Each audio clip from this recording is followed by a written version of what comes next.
What is the need for religions and prophets? Why did God allow other religions to be corrupted? How do you know that the Quran has not changed?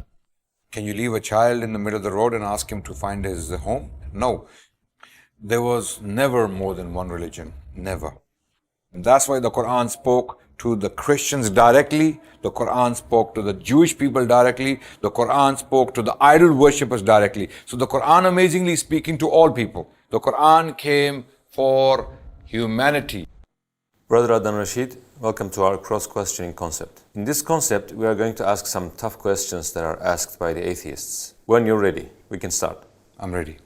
What is the need for religions and prophets? The need for religions and prophets is to guide people. If people don't have guidance, if you don't have a roadmap to live a life, how are you going to live a life? Everyone will be doing everything. So that's why there have to be limits, there have to be regulations, there have to be directions in order to reach our destinations. So we have purpose in life, and that purpose is clarified, defined by religion and prophets. Prophets bring the religion as a roadmap. So prophets are guides. They are guides, and religion is the roadmap. So we follow the roadmap to reach our destination, which is success in this life and the hereafter. Can't we understand it on our own? Can you leave a child in the middle of the road and ask him to find his home? Or if you leave a man in the middle of the desert, somewhere in a huge desert, can that person find his own way without any compass in his hand? No. So to find way, you have to have direction. You have to follow stars. You have to follow footsteps. You have to follow those paths people have already walked on. So that's why directions and instructions are absolutely crucial for one to find way. So that, just like you cannot leave a man in the middle of the desert without any directions and expect him to find his way, just like that, every human needs directions in life to be successful, spiritually as well as physically. Can't the purpose of life be found without having a prophet? It would be impossible to do that because, first of all, how would a person define the purpose of life without a prophet coming from God telling you what the purpose of life is? Because in that case, the purpose of life would be different from man to man, from person to person, from city to city, from culture to culture, from time to time, right? So you wouldn't have one purpose of life, you would have a billion purposes of life. That's why God, who created us, sends the prophets to tell us the ultimate purpose of life, which is to worship God, to make this world a better place. And the only way to do that is to follow your Creator.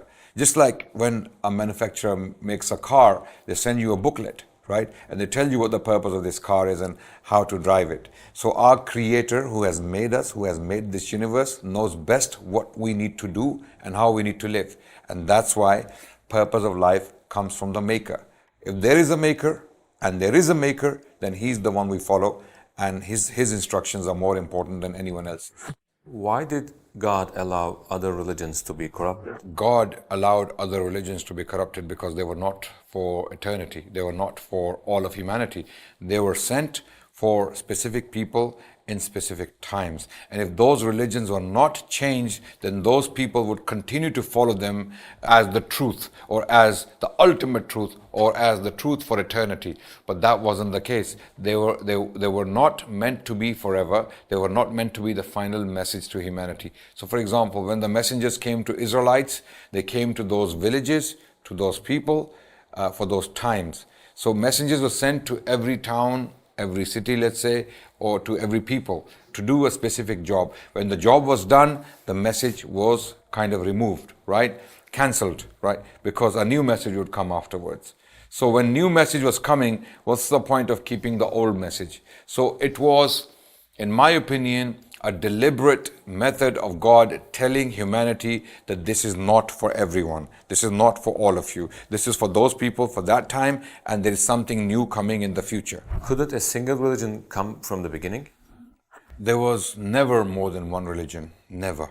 There was always one religion for a people who were confined by the sea, by land, by challenges, by dangers around them. So in the past, people were not traveling around the world as we are today, right? They were very limited by their geography. So when a message came to them, it was only one message to them.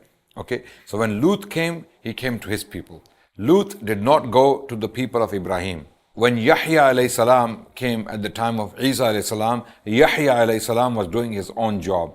Isa alayhi salam was doing his own job, right? So even though there could be two prophets at the same time, right? But they are sent for specific jobs to do specific things. So there was only one message with one prophet to one people, right? There was never another message for them, okay?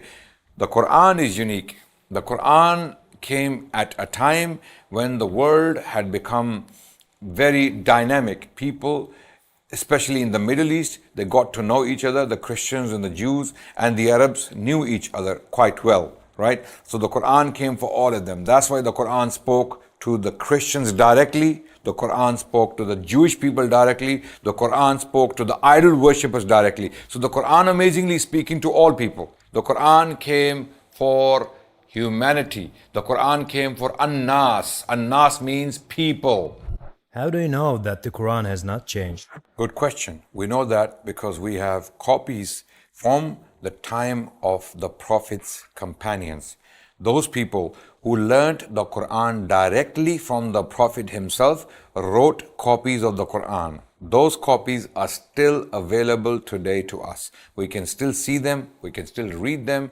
One of them is found in Topkapi Palace in Turkey, another one is in St. Petersburg, one is in Tashkent, one is in Hosseini Mosque in Egypt, and there are Sana manuscripts, they have been documented. So we can read the Quran from the first century of Islam, when many companions of the Prophet Muhammad were alive, who were themselves potentially reading from these copies. We have those copies. When we do a comparison between those copies, the text and the text we read today, it is exactly the same word by word. Word by word, the copies read by the companions, the disciples of Prophet Muhammad sallallahu alaihi wasallam are exactly the same as copies we read today. This is how we know that the Quran has not changed. Thank you for answering our questions. We'll be returning back with tougher questions. Okay, no problem. Bring those questions on and we will do the same, inshallah. We will try our best to answer them.